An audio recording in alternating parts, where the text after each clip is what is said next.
Everybody, today I am interviewing TJ Manastersky, the head coach of Curry College, Division III program just outside of Boston. I think you're going to love this. If you're into coaching, leadership, you got to check this out. It was just an awesome conversation with TJ, and I know I'm going to have him on again. Thanks for his time. You can find him at tjmanastersky.com, and I really highly recommend following along and hearing what he has to say, and also checking out the interviews at his podcast. Here we go. Hi, TJ. Thanks for joining me. Thanks, Nate. Happy to be here. Let's jump right into it. When you think about player-centered leadership, what does that mean to you? For me, that's just about putting the players first and thinking of them as people, not players, right? They're not a pawn on the chessboard. They're humans. So we're teaching and coaching humans, and we're putting their interests first. And it's an all-encompassing philosophy that dictates the decisions we make on a daily basis, how we interact, how we practice, how we train, how we communicate, even so far as how do we set up the user experience of a day. So when you walk in the door for practice, what do you see? What's your path? Where are your granola bars, or all the different things that like it's literally down to that level of thought and care. But it's about really, what does it feel like to be a player in this program, and what does it feel like to be coached by this coaching staff? When did this focus start for you? I think it's really an authentic piece of who I am. I think it started a long time ago as a player, but it took a while for it to surface and come out in my coaching. And when I got the head coaching job at Curry College, I was the youngest head coach in the NCAA, and it probably took me 4 years before I really figured out who I was as a coach and how I could be me running this program and creating an environment and being intentional with all of those aspects. And it was really after a losing season. We went into a year where we had high expectations and we ended up missing the playoffs. And that was a tough experience for us and for me as well, especially because as the head coach, you are embarrassed and you're feeling like you failed. And I think the first reaction for many people in those scenarios, and it was for me, was I started looking for some excuses and blaming things for why that happened. But at a certain point, I realized that it's on me, and I re-examined everything we were doing. And one of the big things that came out of this was I thought I needed to do a better job communicating, and went into the next season with this plan to communicate. And what grew from there was a better connection. And my experience of taking ownership of that losing season and then teaching ownership, that became a pillar of our program.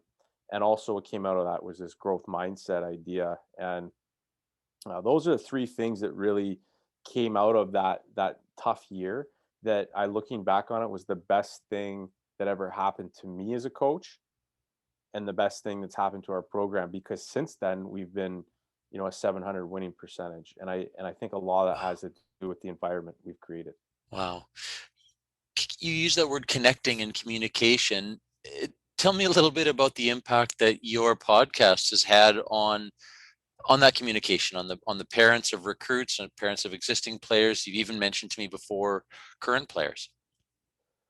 Well, a really neat thing happened this summer was one of our incoming players called me on the phone out of the blue. And it's August, I'm in the backyard, and he says, "Coach, can we talk about leadership?" And I said, "Sure. Well, what's up? Where's this coming from? This is not a common phone call to receive something like this from a player." And he said, "Well, I was just listening to your podcast and I wanted to talk about a few things." So we had this conversation that probably lasted 45 minutes. And at the end of it, it really dawned on me like what an impact that was, in the sense that if it were not for the podcast, him and I would not have had that conversation. And now, because we did have that conversation, we've connected on a whole new level. Yeah. He understands me, I understand him. And I think that's, the other thing that's really interesting is coaches, I think we've really I would hope that every coach is really trying to find ways to understand their players, but players also should be taking the time to try to understand their coach too. Mm. And that's something that maybe isn't being talked about as much.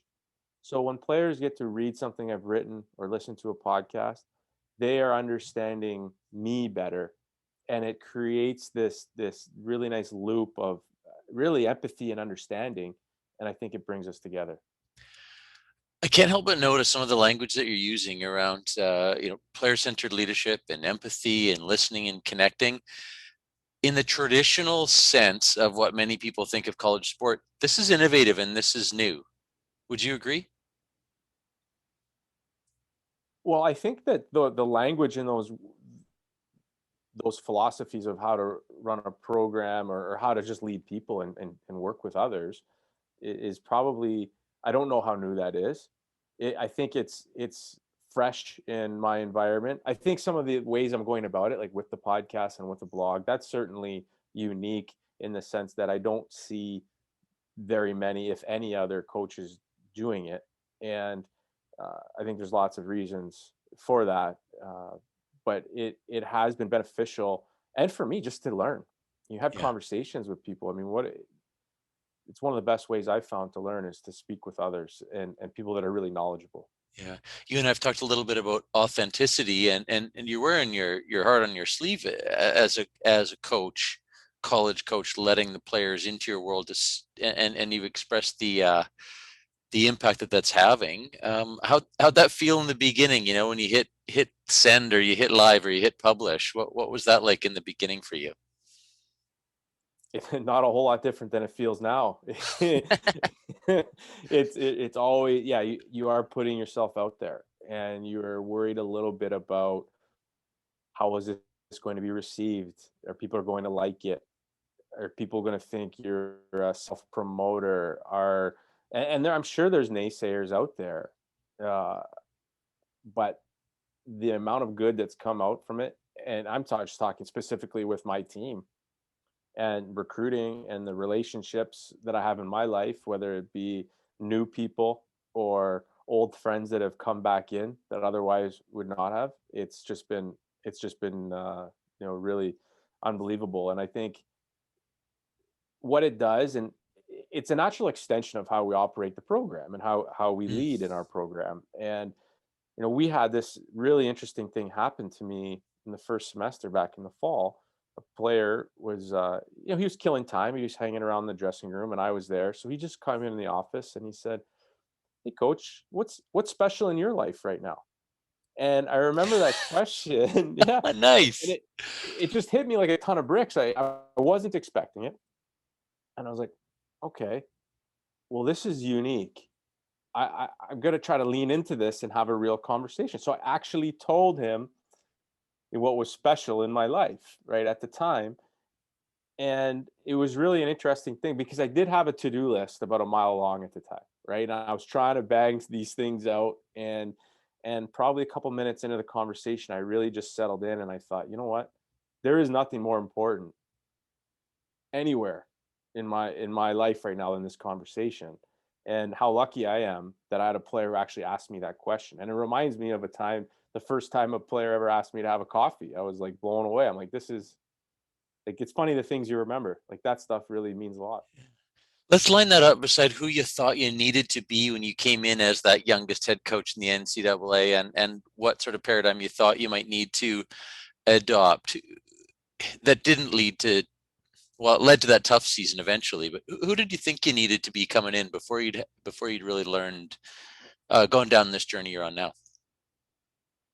Yeah, I'm not sure I had a clear idea of like, hey, I'm trying to be this certain person.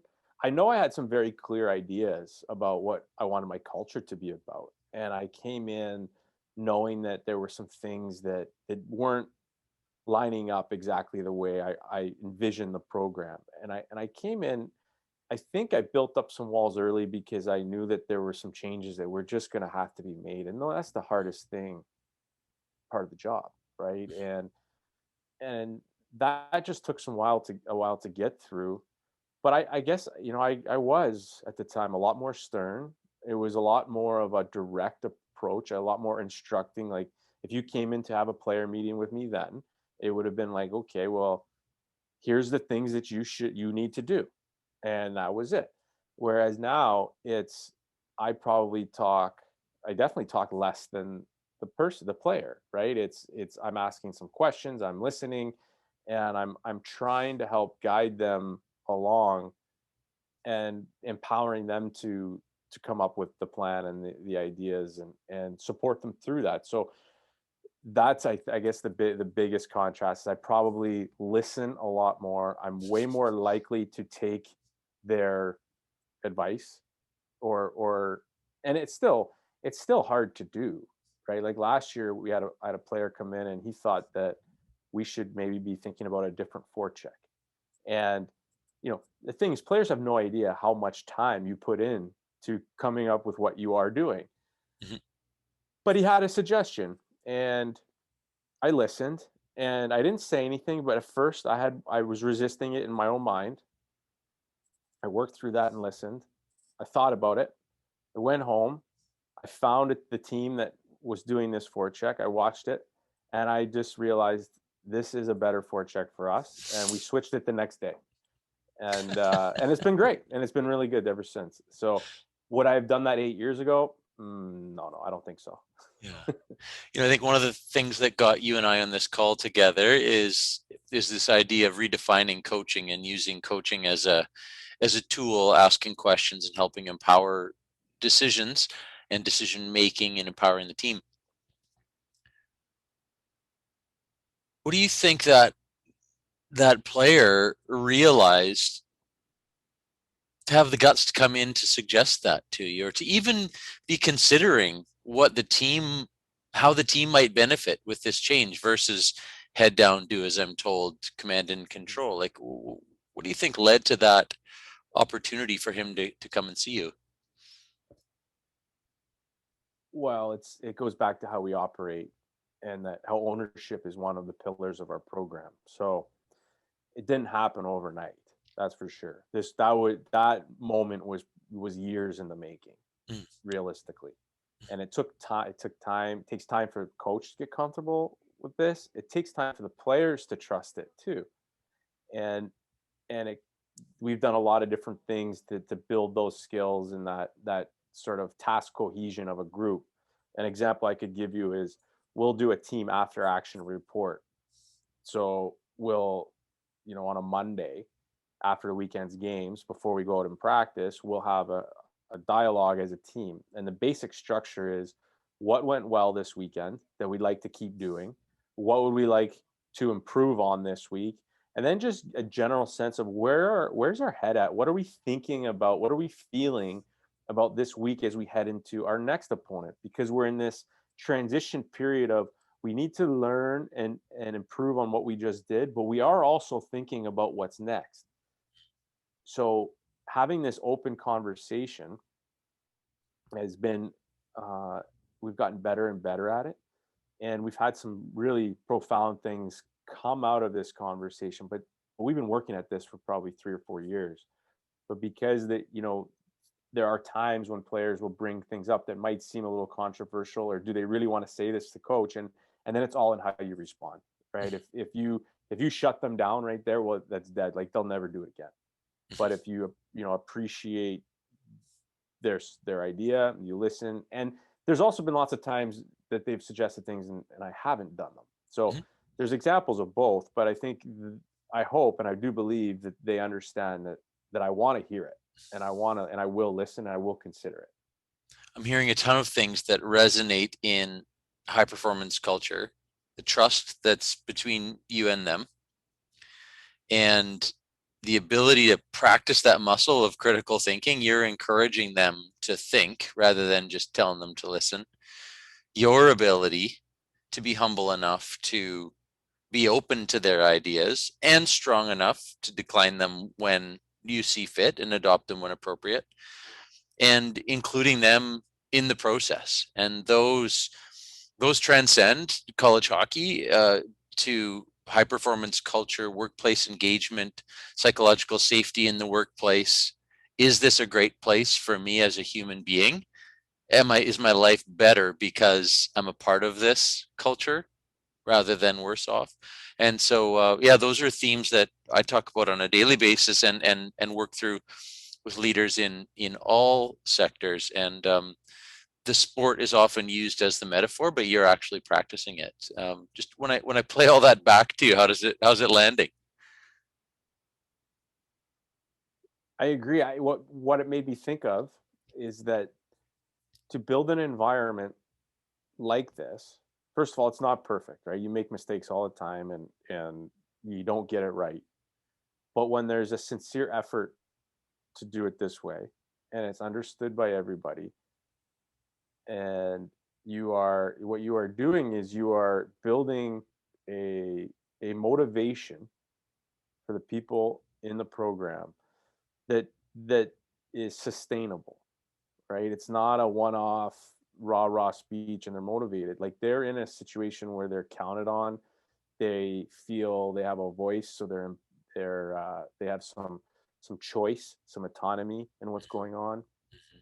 And even when they're involved in the process, even if the decision is to do something that they maybe wouldn't choose, because let's be honest, you put 25 hockey people in a room and ask them to agree on something is really unlikely. There's going to be 25 strong opinions, but hopefully you can get to a point where the people that don't necessarily agree with the choice or the decision you're going to do will freely choose to buy in anyways.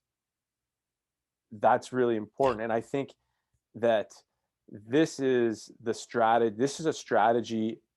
It's not just like kumbaya and campfire stuff. Like, Yeah. this is actually a strategy to win for me. Yeah. It's it's difficult and authentic conversations, and it's yeah, it's let's put the cards on the table, and at the end of the day, you're the leader, and in that process, we've come to it for X number of reasons, and yeah, so let's just we're going to keep this. I could talk all day about it. Let me put it that way, and ask you more about it and hear more about it all day. If you could define again, there's a naysayer out there that says the inmates are running his asylum, and if they're really pushing back against some of this, although the points you've made are compelling and are in line with high performance culture across our leadership spectrum. Um,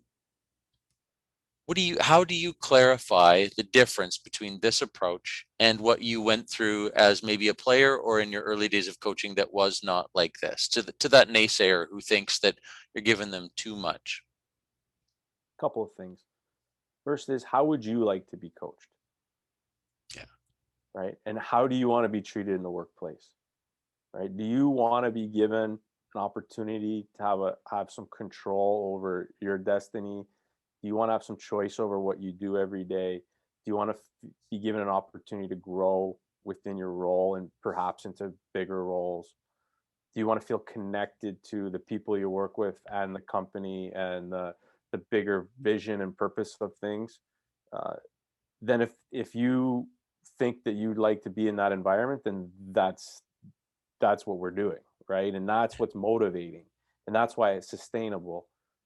The other thing I would think is that I heard this from Bill Beanie, who's a legendary retired coach at Yeah. Middlebury and won, I'm not even sure, I'm going to say whatever, 8 or 10 something national championships. I think more. Yeah, go Yeah, for it. it Yeah. might have been more, a Yeah, go lot, ahead. a lot. He was talking one time, and he said, to get control, you need to give up control. And it's a scary thing to do. But once, I would say, start small. Start with one thing, try it, and you're going to see it work, and you'll get there step by step. Well said. Which Bill Beanie did being the pioneer in small area games. That's which has been a foundation of my hockey coaching since I was just getting started. Yeah. And I know the influence he has had in your area and in your country. It's funny. I've never done this in an interview before, but in my training this morning that I was on before this call, we were talking about directive versus non-directive, and we've got control and ownership. And I'm just going to put it right up to the camera here. The big claw is you're trying to be controlling, right? And in the small claw of the lobster is you're being less controlling, and the people end up taking more ownership. So the themes you're bringing up cross a lot of the world I'm living in, and the world that's inspiring. I think both of us to bring an element of this to our leadership. So TJ, hey, where can people find you? Because I know there's some coaches and players listening who want to learn more. Sure. Well, if you go to tjmanastersky.com, would be the one-stop shop where you could find the blog and the podcast, and it's the Coaching Project podcast, and the newsletter has been a new initiative this year. It's been going really well, and on Twitter at TJ Manastersky, and I do hope everybody will go to curryathletics.com and check out our team, and you can find out more of all the things we're up to. Thanks for that. And on that note, there's a lot of players out there I know watching this who are saying, I want to play for a coach like this. Tell us just a little bit more about Curry Athletics and Curry Hockey and the league you're in. Sure. Well, Curry College is in Milton, Massachusetts. We're 7 miles from downtown Boston, and Milton is a beautiful town, and our campus is gorgeous. It's one of those places where there's not a blade of grass out of place. It's really a typical prototypical New England style campus, just on the doorstep of Boston. So what really is a game changer for our students is that access to the city, where you can, whether it be networking, internships, professional relationships, entertainment, fun, life experience, but also have that tight knit, close community and beautiful campus feel. And so, from an institutional standpoint, I think that there's a lot to love. You don't really have to sacrifice anything there. And then, as far as hockey goes, our team's been very strong. We play in the Commonwealth Coast Conference, the CCC, which is one of the strongest conferences in Division 3 hockey. And like I said, we've had a lot of success the last few years, and we just went into a new facility, and one of the best. We now have one of the best dressing rooms in the nation. So it makes that user experience and of walking in every day for practice really, really nice. And yeah, I drive on campus every day, and I think, wow, this is still feels really good.